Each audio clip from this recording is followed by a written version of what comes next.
If I were dark skin with 4C hair, with no idea, no proximity to whiteness, my message would be coming off as much more harsh. Desiree is so aggressive. Desiree is always yelling and cursing. Why can't she give this message differently? That is leveraging, right? I'm able to leverage my whiteness, my proximity to whiteness, your assumption of my proximity to whiteness, because there are plenty of black women that look like me that are monoracially black.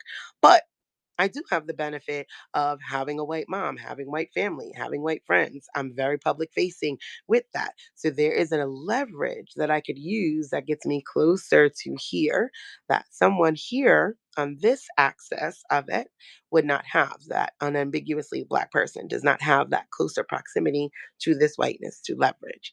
So now that we have that reframe, I want you to understand how you could leverage your own privilege, right? Your own, what you're doing is leveraging your proximity to whiteness, whatever that is, right? Like some people have none, this person right here, unless they then are maybe married to a white person. Like you have no proximity, no ability to leverage any proximity to whiteness when you get to this point.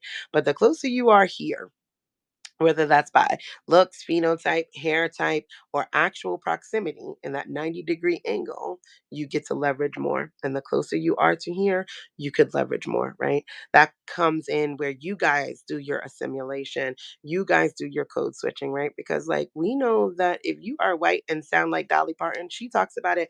I love how she's so honest about her white trashiness.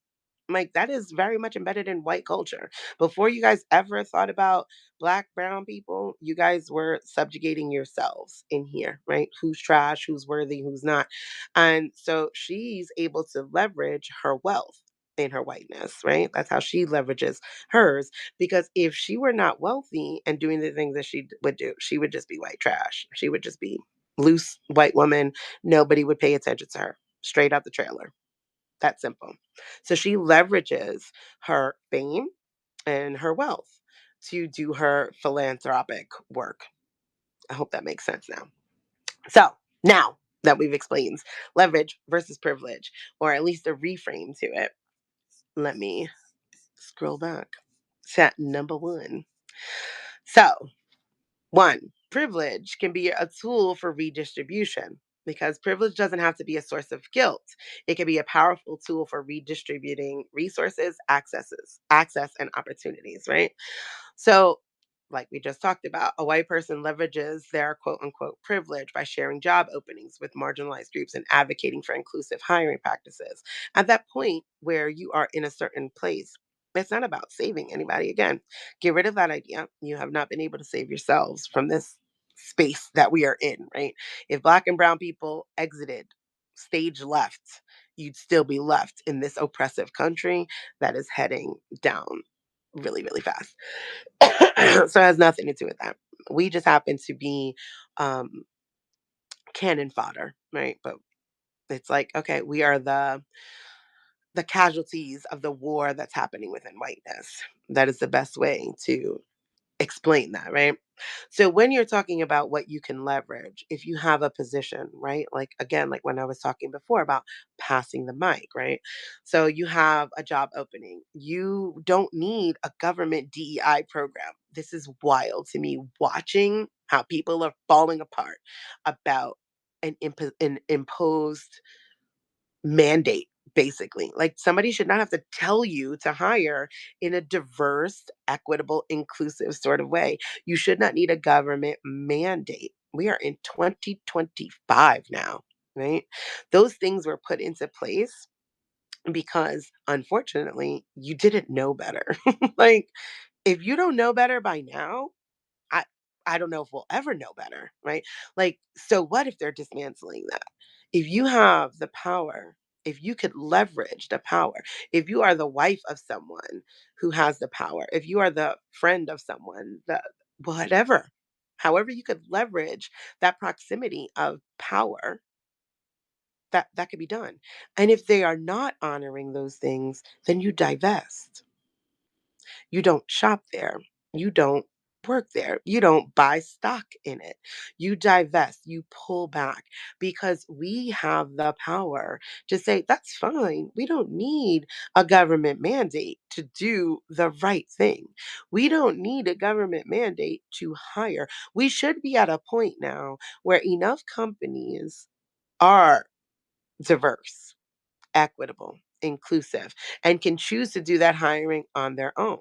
What they're trying to revert back to is, the old handshake and a wink bro code, right? Like, but are there not enough women in position? Are there not enough marginalized people? Women are even white women are marginalized. Like, are there not enough people in position yet that we could just do the right thing?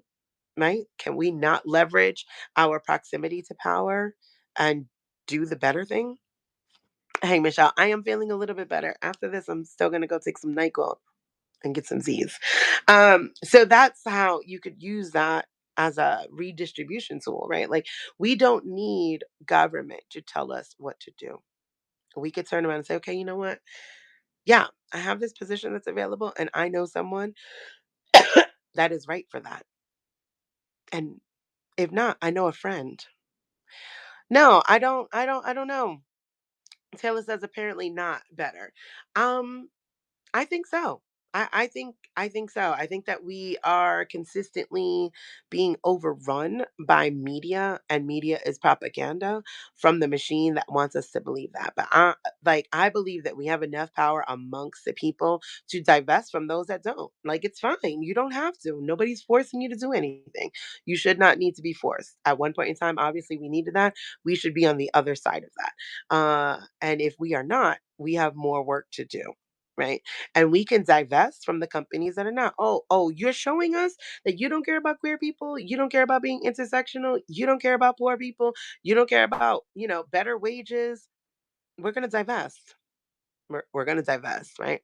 It doesn't even have to be major, right? Like, it could be like, what is that thing that the kids were doing? Silent quitting. Silent quitting. That's what we could do. We could silently quit and divest from these companies that are showing us that they don't care about the people.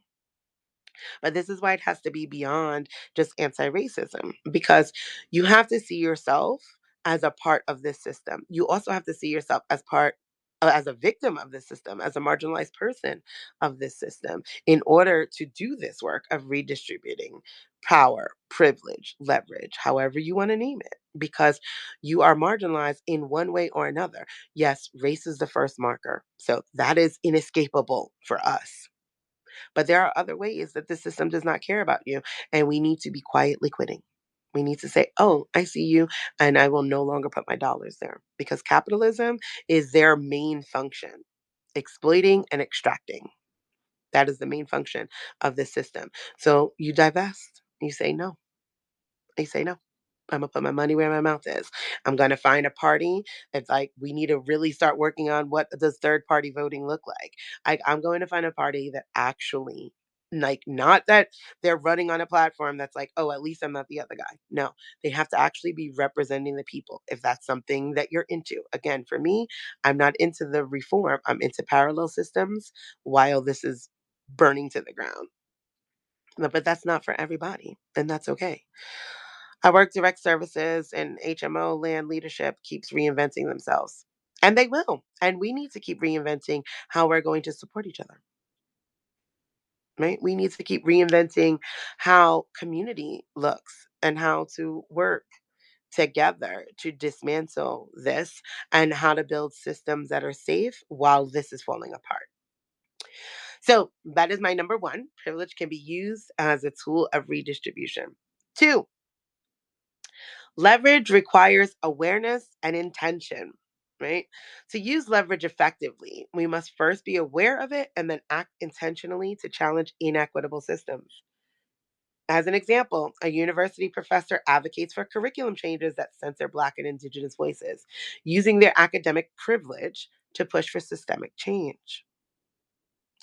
So, we have these universities, right? Like, we have to be honest, is that capitalism is what keeps these things going, right? Because people are afraid to lose their jobs. People are afraid to lose their homes. And those are very valid fears. But